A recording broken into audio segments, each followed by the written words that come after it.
այցնում այս շաբաթվա կրթահամալիրյան անցուդարձը։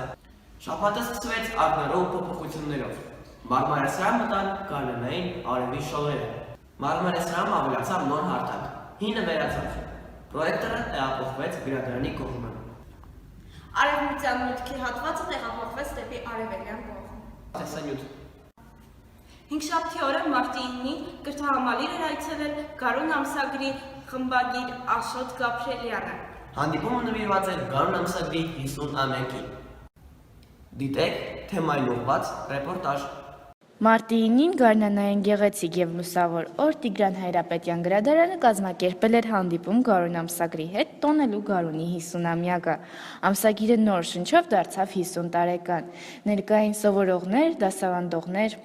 Տիար Բլեանը, Գրիգոր Խաչատրյանը և իհարկե Գարուն ամսագրի գլխավոր նորանշանակ խմբագիր Աշոտ Գաբրիելյանը։ Հանդիպման ընթացքում սովորողների և դասավանդողների կողմից հնչեցին բազում հարցեր, ինչպես նաև բոլոր հարցերը ստացան իրենց պատասխանները։ Հանդիպումը հնարավորություն տվեց բոլոր ստեղծագործ սովորողներին մտնել այդ միջավայրը և տեսնել իրենց ստեղծագործությունները Գարուն ամսագրում։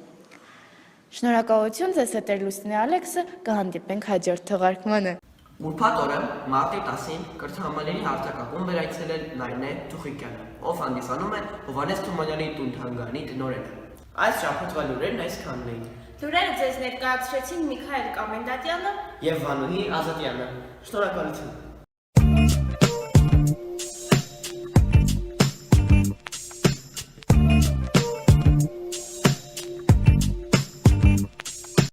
Ողջույն, դուք տրիբունալում եք։ Այսօրվա մեր քննարկման թեման է այլընտրանքային կրթությունը։ Լավ եւ վատ կողմերը։ Դե ինչ, եկեք սկսենք։ Թողեմ Էրիկ, ինչքանով ես գիտեմ, դու արդեն շատ երկար ժամանակ էինք սովորում ես Մխիթար Սեբաստացի կրթահամալիրում։ Արդեն պարտեզից, անցել ես միջին եւ ավագ դպրոցները։ Հիմա գտնվում ես ավագ դպրոցում։ Կիսվից խնդրում եմ քո փորձով, քո տպավորությունները եւ քո կարծիքով այլընտրանքային կրթության վերաբերյալ։ Բազում տարիներ այստեղ եմ։ Ես սովորում եմ կարծես թե այս կրթական համակարգին ու դժվարությունները այդքան չի առաջանում։ Ու մեծ փոփոխություն եղավ, երբ որ արդեն 10-րդ դասանում մենք կարող ենք կտրել մեր ուսուցիչների։ Իմ դպրոցում եղած մեծ փորձը ինձ հնարավորություն տվեց, որ ես ճիշտ ընտրություններ կատարեմ, քանի որ ես աշխատել էի ուսուցիչներից մեծ մասի հետ եւ գիտեմ նրանք ոնց են աշխատում, աշխատելավարությունները ինձ ավելի գալիս եւ ավելի հարմար։ Դրա համար հեշտ է այդ որոշումը կայացնելը։ Եվ շնորհակալություն արդեն պատասխանելու համար, նաև ուզում եմ քեզ ուղղել այսպիսի մի հարց, արդյոք տեղյակ ես հանրակրթական այլ դպրոցների ծրագրերին եւ ինչպիսի համեմատականներ կամ ինչպիսի նմանություններ եւ տարբերություններ կան մեր կրթահամալիրի կամ այլընտրանքային դպրոցների եւ այդպիսի հանրակրթական դպրոցների մեջ։ Հանրակրթական դպրոցների ծրագրերին կարծես թե դու տեղյակ ես եղել, երբ որ նայում ես հանրակրթական դասագրքերը։ Փոխարենը գալիս է բլոգային ուսուցում։ Փոխարենը գալիս է բլոգային ուսուցում համացանցի միջոցով, շատ աղբյուրներից է օգտվում եւ մի կարծիքի վրա չես լինում, էլի։ Ոչ միակողմանի, այլ բազմակողմանի սարքացում։ Իսկ այդ տարբերությունը շատ մեծ զգացվում է, երբ որ մեր դպրոցի սովորողները գնում են ճամփորդություններ, ուսումնական կրթական փոխանակումների, ուրիշ դպրոցներ։ Ես շատ չեմ մասնակցում նման դեպքերի, քանի որ այստեղ եմ եղել մի շատ տարիներ, հենց սկզբից ծանոթ չեմ այդ կրթական համակարգներին։ Ես կարծես թե անսովոր է, ոչ միայն անսովոր է, այլ նաև կարծես թե բանտում է։ Շատ շնորհակալություն քեզ դեռ կանրադառնալու։ Հարցը թողեմ արդեն քեզ Արփի, մինչև հարցը թողելը քեզ կարելի է բնութագրել այսպիսի բառով, ինչպիսին է նորեկը։ Դու մեր կրթահամալիրում ես արդեն 10-րդ դասարանի սկզբից, նույն ինքը 2011-2012 ուսումնական տարվա սկզբից, սեպտեմբեր ամսից, 9 տարիներ սովորել ես հանրակրթական ծրագրերով, այդպիսի ծրագրերով ամփոփված եւ այդպիսի ծրագրերով գործող դպրոցներում, եւ հետո արդեն տեղափոխվել ես Մխիթար Սեբաստացի կրթահամալիր, որը հանդիսանում է էքսպերիմենտալ կրթություն։ Ինչպիսի տպավորություններ ունես, ինչպիսին են նմանությունները եւ տարբերությունները, արդյոք հարմարվել ես, հաճելի է եւ ինչ օգուտներ ունես կամ ինչ փոփոխություն ես զգում քո անհատական աճի մեջ։ Շնորհակալություն հարցի համար։ Երբ սովորում ես հանրակրթական դպրոցում 9 տարիներում եւ կրթական համակարգը տարբեր է եւ գալիս ես այստեղ Միջավայրը փոխվում է լրիվ։ Միջավայրը անմիջապես փոխվում է։ Սկզբում իրոք անսովոր էր, բայց ընթացքում մերվեցի, արդեն ինձ համար հեշտ է եւ այս կրթական համակարգը ավելի ինձ հանրակրթականը, որովհետեւ այստեղ քո մտքին, խոսքին ազատություն է տրվում եւ դու կարող ես արտահայտել քո մտքերը եւ ավելի լինես ազատ։ Իսկ ինչ ես գտել մեր կրթահամալիրում, որ չկար քո հանրակրթական դպրոցում։ Ինչ ես շահել։ Շատ բաներ։ Նախ ասեմ, որ ոչ մի դպրոցում, հանրակրթական դպրոցներում չկա մարզական ընտրություն, այսինքն ընտրելու ինչ ցանկանում ես դու, շատ լավ է դա։ Երկրորդը չկան ճամփորդություններ, իսկ այստեղ մենք շատ ենք ճամփորդում, որը ինչ շատ է դուր գալիս, այդտեղով մենք այդ ճամփորդություններով մենք կարողանում ենք ավելի մտերմանալ ընկերների հետ, ավելի լավ ճանաչել միմյանց։ Նաև ազատ համազգեստ գույություն ունի մեր կրթահամալիրում, որը ինձ թվում է դա շատ ճիշտ է, որովհետև մարդ պետք է անի այն, ինչ ինքը ցանկանում է, ոչ պարտադիր փոփոխություններ կան, որ 10-րդ դասերից ուսումնական պլանը։ Ուսումնական պլանը շատ ծանրաբեռնված է, այսպես ասած, դրել եմ հայոց լեզվի լրացուցիչ պարապմունքներ, մաթեմատիկայի եւ անգլերենի։ Ինձ թվում է, որ Թերսեբաստիացի կրթահամալիրը հնարավորություն է տալիս չպարապել,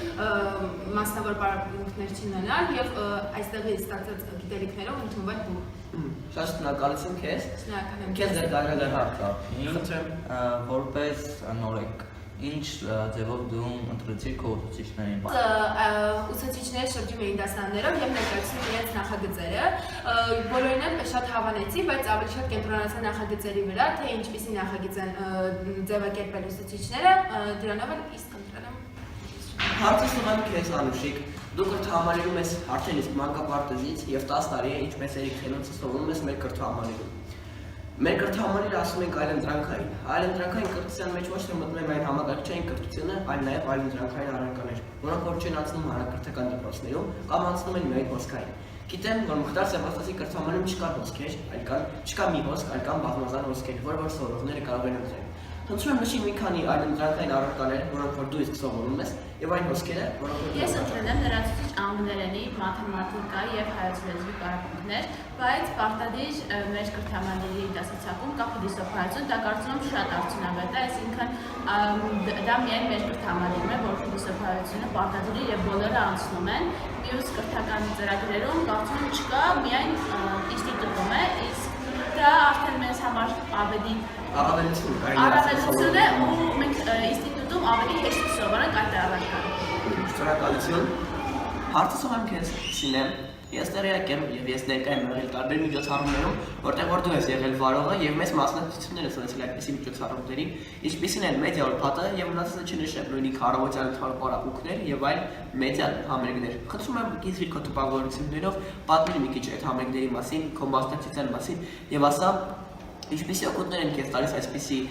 հանդիպումները կամ մեդիա համերգները քո ապագայի համար կամ խոսքի զարգացում, ճարտար խոսք։ Խնդրում եմ նշիր մի քանի կետ, որ այլ բնորոշում են այլընտրանքների կրթության, որ այդպիսի առիթները ոչ միայն հմտացնում են մասնագետ դառնալու համար, այլ նաև օգնում են մյուս երեխաներին, ովքեր նույնիսկ չեն ընտրել այդպիսի մասնագիտություն, բայց օգնում են իրենց ազատ պահելու մեծ միջավայրում։ Ինչպես նաև բազմամարդ միջավայրում, այսինքն ազատ խոսել։ Այո, կոտրում են բոլոր կոմպլեքսները, ովքեր կարծրատիպերը։ Ինչպես նաև մտցնում են մեծ շրջապատ, դու ճանաչում ես այնպիսի մարդկանց, ովքեր հպարտ պետք է լինես ճանաչելու համար, այո։ Իսկ դու ինչպեսի լավ բաներ ես քաղել կամ ինչ մասնագիտության քո ապագայի մասնագիտական որոշման կողմնորոշման համար արդյոք լավ է այսպիսի Իհարկե լավ է։ միջոցառումների մասնակցությունը։ Իհարկե լավ է, պրակտիկա է մեզ համար։ Խնդրում եմ նշիր մի քանի միջոցառումներ։ Մի քանի միջոցառումներ, օրինակ, այս վերջերս տեղի ունեցավ հանդիպում դեսպանի հետ, Վրաստանի լիազոր եւ արտակարգ դեսպանի կնոջ հետ, ու Էկա Բաքրաձեի գյուղավեստի հաստատակը։ Այո, դա այնտեղ էր։ Որը կրթական փոխանակումներ, կամուրջներ եւ բարձրաստիճան մարդկանց հետ շփվելու հմտություն տվեց։ Ինչպես նաև նախարարների հետ, ծանոթություն ձեռք բերեցինք նախարարների հետ եւ օգնեց շփում հաստատել։ Այո, իսկ մի հատ էլ հարց այսպես, ես գիտեմ Անտիուրս Կոմիտասի մասին, որը կրթահամալիրում ամենայն միջոցառում է, որը ձեռք է պահում փողոցային երաժշտությունից, երգերից եւ մտցնում է դասական Անտիուրս Կոմիտասի երգերը։ Խնդրում եմ պատմիր այս տարվա 2016 թվականի Անտիուրս Կոմիտասի մասին, անցած տարվա մի քանի բառով։ Մի քանի բառով պատմեմ, որ Անտիվիրուս կոմիտասը տեղի չունեցավ կրթահամալիրում, այն ավելի բաց էր եւ բաց ներառող։ Այո, ներառեց լիք այլ մարդկանց, ովքեր չգիտեին դրա մասին, իմացան եւ մասնակցեցին մեզ հետ։ Կասկադում էր, չէ՞, ես չեմ սխալվում։ Չեք սխալվում։ Շատ շնորհակալ եմ, քեզ դեռ կարելի է։ Անցանք հաջորդ հատվածին, Հարցը սովորել եմ ընդհանուր եւ ժամանակի սահմաններ չեն ները, սակավ ժամանակ չի լինել, դուք բոլոր կարող եք պատասխանել հարցերին, անհատական հարցեր չեմ ուղղելու։ Հարցս կոնկրետ է եւ հստակ, խնդրում եմ ուշադիր լսեք, որպեսզի պատասխանեք։ Նախ ներկայացնեմ, որ ամեն մի լավ բան ունի իր վատ կողմերը եւ ամեն մի երևույթ ունի իր լավ եւ վատ կողմերը։ Կան բաներ, որոնց լավ կողմերը ավելի գերակշռում են վատերին եւ կան բաներ, որոնց վատ կողմերն են գերակշռում լավերին։ Խնդրում եմ սիրելի հյուրեր, ներկայացրեք մի վատ կողմ, կարծում եմ բոլորդ էլ ինչ-որ վատ կողմ գտել եք կամ դժգոհություն ունեք այլընտրանքային կրթության կամ կրթահամարերի կոնկրետ ինչ-որ սահմանված բանի հետ։ Եթե գտել եք այդպիսի բան, խնդրում եմ նշեք։ Ես ինձ սկսեմ։ Խնդրում Իմ կարծիքով մեր կրթահամարերի մի քանի վատ կողմեր ունի, բայց այդ վատ կողմերը գալիս են լավ կողմերի արտաքինից։ Ինչ եմ ուզում ասել, քանի որ յուրաքանչյուրս ունենք մեր առանձին անհատական ուսումնական պլանը, մենք ընտրում ենք մեր առարկաները եւ դասացակի կազմում մեջ լիքը բարդություններ են առաջանում։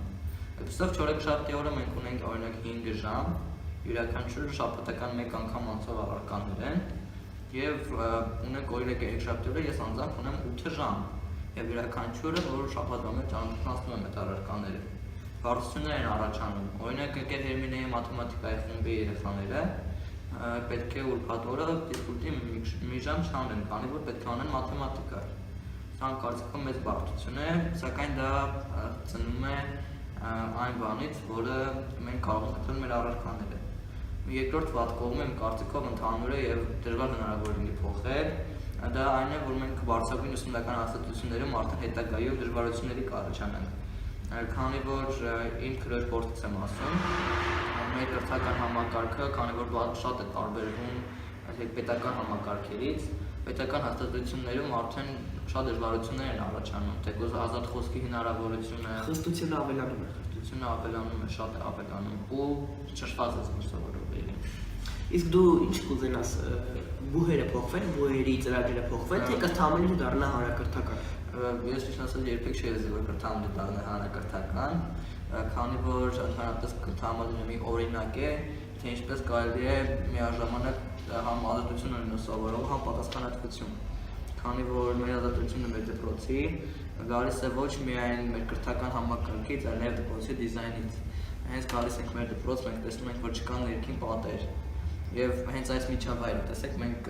նման բան չեք հանդիպի ուրիշ դպրոցներում։ Իսկ դա տալիս է մեզ ստեղծագործելու հնարավորություն։ Շատ լավ, խնդրեմ Արփին։ Նախ ասեմ, որ երբ նոր եկա այստեղ, ծանոթանալով կրթահամարի ծրագրին, շատ ուրախացա։ Հետագայում, երբ որ դու քո փորձով ես արդեն սկսում ես անցնել այդ ծրագրերով, ճիշտն ասած մի քիչ դժգոհություններ առաջացավ։ Նախ առաջին ասեմ, որ ինչքան էլ ինտերնետը փորձում են լավացնել, ինտերնետը թույլ է շատ լինում, երևի շատ ծանրաբեռնվածությունից է, դա առաջին թերությունն է, երկրորդն էլ հետևողականությունը, մենք դպրոցում անցնում ենք շատ լավ դասեր, դասը շատ լավ անցկացնում, սակայն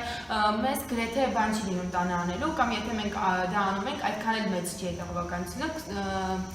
կցանկանայի, որ մեր տնայինները, մեր կատարած աշխատանքները ավելի լավ